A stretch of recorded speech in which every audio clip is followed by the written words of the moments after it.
So this week, interviews are set to continue for the Commanders' head coaching job.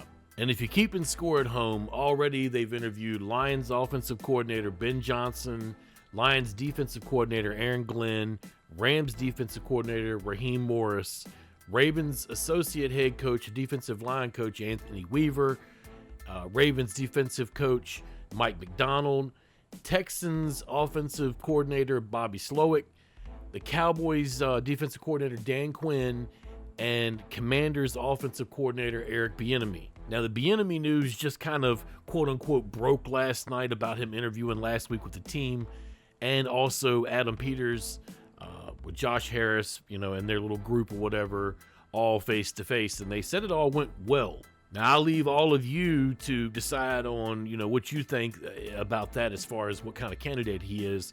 But I'll tell you that the Rooney Rule has nothing to do with Bieniemy being interviewed. That is for outside candidates only, and it's for two candidates. They've already virtually interviewed two of them, I believe, maybe three. But I don't think you guys have to worry about a Rooney Rule situation here. And also, I think it goes a long way to say that Eric Bieniemy hasn't set up any other opportunities. He hasn't interviewed with anybody else for any other jobs. I know that I heard in the media a few times that there was teams that were interested in him, but he has taken no interviews. So to me, that speaks a whole lot. The process is ever moving in other camps. And if interest has already been shown, but he hasn't taken any interviews, it tells me that he thinks that maybe he's got a good shot at staying with Washington. Now, if nothing else, that makes me think that the team, if they were to stick with Eric Bieniemy as the offensive coordinator, that makes me think that the team would probably go with a defensive-minded coach. And I've really kind of been focused on two defensive coordinators, with my thought patterns if it was going to be a defensive coach. And that was the defensive coordinator from the Ravens and the defensive coordinator from the Rams. I really like Mike Macdonald as a young, up-and-coming coach. Obviously got a good mind for, scheming and figuring out what other teams are doing. He's shown that week in and week out he was able to show everybody what he's bringing to the table this weekend if you were paying attention to the Ravens game. And I also like the idea of Ben Johnson, maybe getting the job. The idea of having an offensive-minded coach is something that I really like. I mean, if you look at what's left in the playoffs right now and turn around and tell me how many of them are offensive-minded. Yes, we know defense wins championships, but in this league right now, offensive-minded head coaches are the ones that take their team the furthest, it seems. But the other defensive coordinator that I've really liked, was Raheem Morris, and that's because, to me, when I was listening to Adam Peters talk, he said something that really, stood out. He said, when they asked him what kind of coach or whatever they were going to be bringing in to hire, he said they're going to be looking for the best leader. And I think that goes a long way when you're looking for a coach to have to look at the guy that maybe has the best overall resume, if you would, and Raheem Morris really has put together a nice resume. And I know a lot of people will point out that he was the head coach in Tampa and that team didn't do anything when he was there. But everybody should really stop and realize this guy is only 47 years old right now. He was the head football coach of the Tampa Bay Buccaneers 13 years ago, okay? That would have made him 34. That's real young. And I bet you even he would admit that he probably got that job a little early. Maybe it was because the Bucs were having issues finding a coach at the time. I'm not sure. But if you ever hear the players talk about this guy, they love him. And I know y'all will be like, yeah, well, everybody loved Ron Rivera too. Different situation.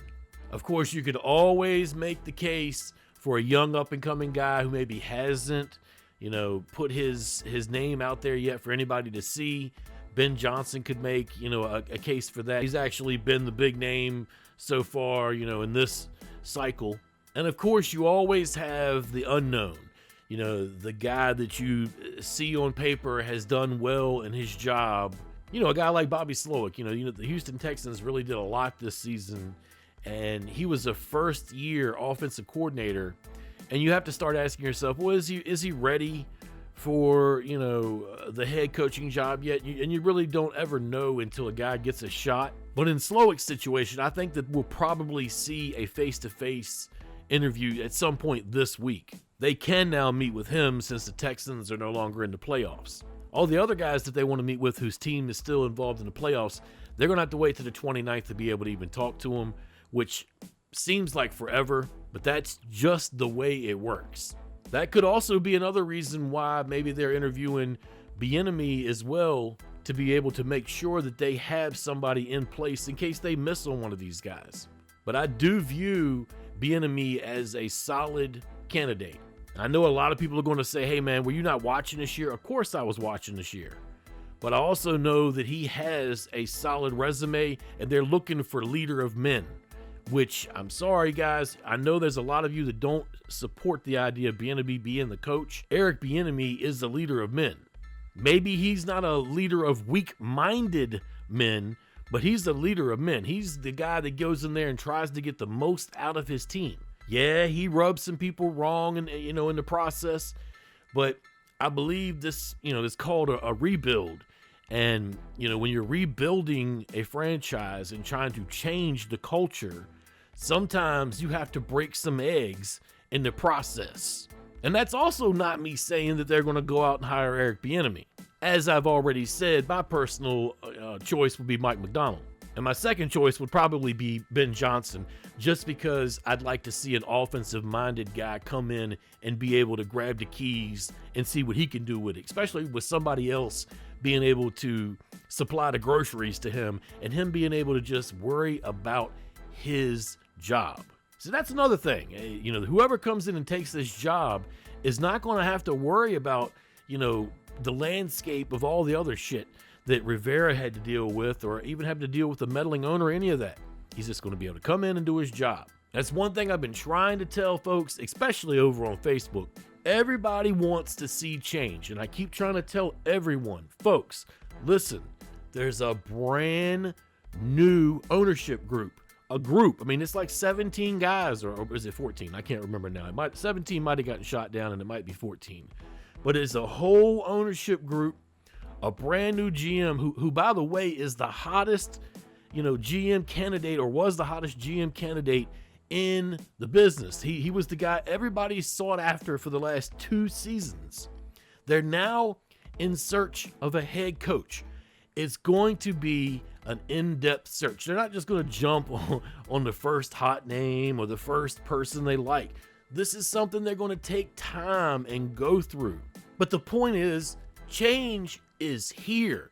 Not to mention the fact they got $90 million in cap space, 5 picks in the top 100 to go along with, the fact that they have 9 picks in that draft coming up. Things are looking up with this organization.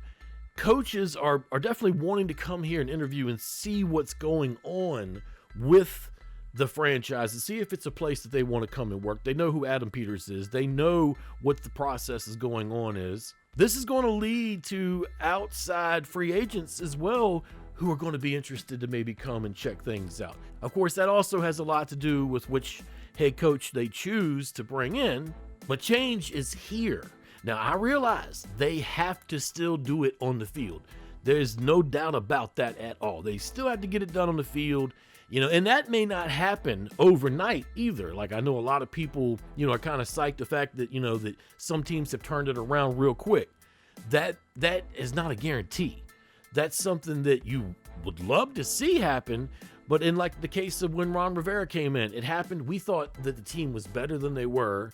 And we were kind of sucked into this idea. And as you see, they didn't get any better from the first year on, from the whole time Rivera was here, because they didn't rebuild the correct way. So we had to be realistic. At the same time, I realized everybody wants to be critical, including myself, and they want this to happen as fast as possible. But whoever they hire, whoever it is, I realize that everybody probably has their favorite in the race. You got your own horse and whatnot, right? Whoever it is, we should get behind them and support them. It's the dawn of a new era. Ron Rivera's gone. All of Daniel Snyder's BS is out the door. The football side of things is being completely reconstructed. That's what we should be paying attention to. Don't get lost in the last 30 years. That's Daniel Snyder's mess that has been swept out now. Pay attention to what's going on now. which, by the way, I was actually kind of surprised by something. Not a whole lot of things surprise me anymore, but I was actually surprised by a little bit of information this morning when I found out that Ron Rivera is actually going to interview with the Philadelphia Eagles for their open defensive coordinator position. I think that I could probably speak for the entire fan base when I say that in the past, we have had all kinds of things come back to haunt us by letting a player go or the organization letting a player go or them firing a coach, and maybe the coach goes elsewhere and does something decent or whatever the case may be. I do not believe that this is that type of situation. Ron Rivera was way in over his head when he was in Washington. Falling back to being a defensive coordinator is probably the best thing for him. And I'm not saying that the Eagles are going to hire him. Maybe they're wanting to pluck his brain. But I am saying this, if they let him come in and have say-so on their scheme or, what goes into their game plan, and they're probably not going to like what happens. And they damn sure don't want him being involved in the structure of anything. Other than that, hey man, hats off to Coach Rivera. It's definitely a buddy league. It's a who you know kind of situation. Everybody always goes, wow, people are still wanting to interview this guy. Of course they're wanting to interview this guy. It's the buddy network. He's going to get a job somewhere. I personally would have thought he would have popped up somewhere in the college ranks. To me, that seems like more of a fit, but I guess he doesn't want to take a step back. He wants to continue to coach in the pros. I think that he would be better, at the collegiate level where he can recruit, going to, families' homes, talk to their parents, blah, blah, blah. I think he'd be much better at that than actually trying to construct an offense and a defense based on a salary cap structure and getting players when he has no clue what he's doing. But it will be interesting to see where this goes, how it plays out, because that is definitely his forte, is the defensive side of the ball. I personally think he's done, but hey. Also, just real quick, I am definitely going to be getting into draft mode real soon. And I have a lot of film to go through. I want to touch on quite a few players as I'm going through it. I'm probably not going to do tons of deep dives right now because I don't know, obviously, who the team's going to take. But I promise you this. When the draft is over with and we have our selections in hand, you will get deep dives on each player. Until then, expect me to kind of, go through the content I have and kind of skim through game at a time and show you guys what I see. And I've been looking at quarterbacks, even though I'm not certain what they're going to do yet. I don't think anybody is. They got a couple of different options that they could go with. If they keep Bieniemy as the offensive coordinator, or if they keep Bieniemy as the coach, I could see them sticking with Sam Howell. And in that situation, I could see them drafting maybe even Marvin Harrison, but definitely, a player that would not be a quarterback. And then maybe taking a quarterback in the second or third round. Who knows? They go out and get somebody else. Maybe he wants to do something different. He gets together with the GM. They get to carve in ingredients the different ways. A lot of that depends on which coach they hire, which is why I'm going to hold off on doing deep dives for now. Otherwise, stay tuned. You're definitely going to get some film from this channel. I'm definitely hype about this rebuild and what's going to happen with this team going forward. The whole situation with where the organization was going for the last, I will definitely give it for the last 15 to 15 years, really has just been snuffing my fanhood out 1 year at a time. And I'm really excited to get back to the point of where we can look forward to a whole lot of things, Obviously, the goal is to watch the team win championships again. But, until we get to that point, it'll be nice just not being completely frustrated by all the little things that always happen.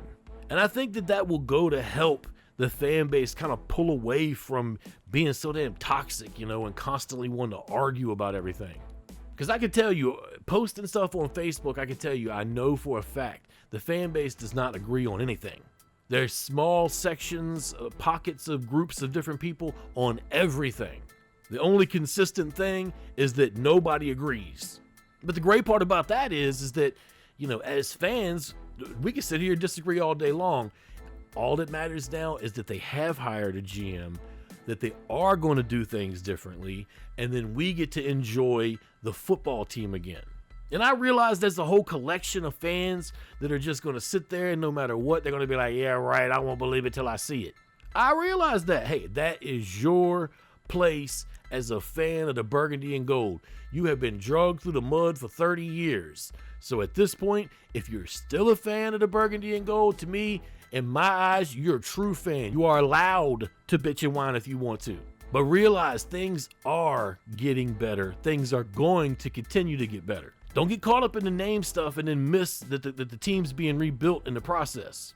You know, don't miss the forest for the trees. If we're being honest, I don't think there's many people that really, quote unquote, love that name at all. Some of us are at the point where we just want to see a winner again before we die. And that's about as real as I can get it. At any rate, let me know what you guys are thinking down in the comments. Y'all take it easy. Peace.